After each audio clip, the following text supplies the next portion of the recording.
The most asked questions when we're talking to clients at the moment remain, should we do anything now in case Labour puts up taxes? And if you're thinking about your worldly worth, which most of our clients are, the focus there is on capital gains tax and inheritance tax. Mainly, of course, because they've pledged not to touch that holy trinity of income tax, national insurance and VAT. Now, I've always said that you can only plan, actually financially and otherwise, on the basis of what you know. And time and again, it's been proven that if you try to second guess both stock markets and budgets, your chances of being right are odds on at best, which I think means that if you do something, it's going to be an each way gamble. And you can tell from that I know absolutely nothing about horse racing and bookies. So if you're running a business like me, should you sell up double quick in case entrepreneurs relief is cut? That being the reduced rate of capital gains tax you pay if it's your own business.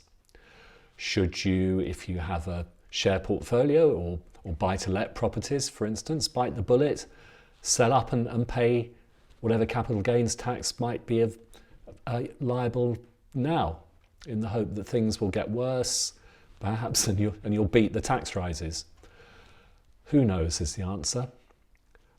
You could say that all the evidence is that I should cancel my August week in Cornwall, as the summer might well continue to be lousy.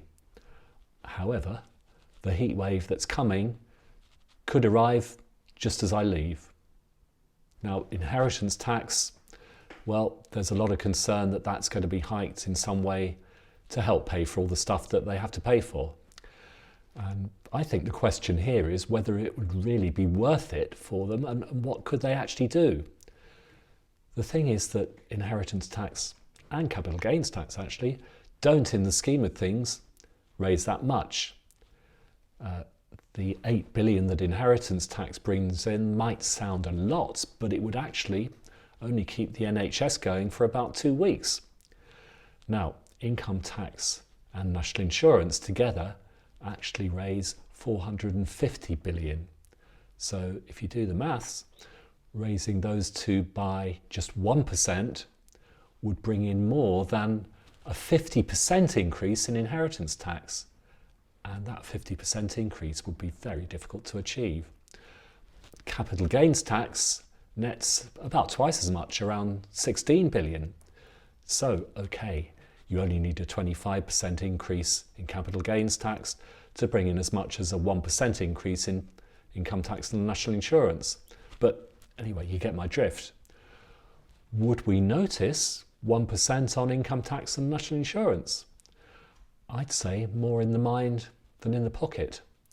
A 50% rise in inheritance tax and capital gains tax wouldn't affect nearly as many people, but I think the psychological effect would actually be much greater. And do remember that the reason that economics is such an inexact science is that all we pesky people get in the way and can be unpredictable. The psychological bit is actually the important variable. In other words, quite a lot of it is all in the mind.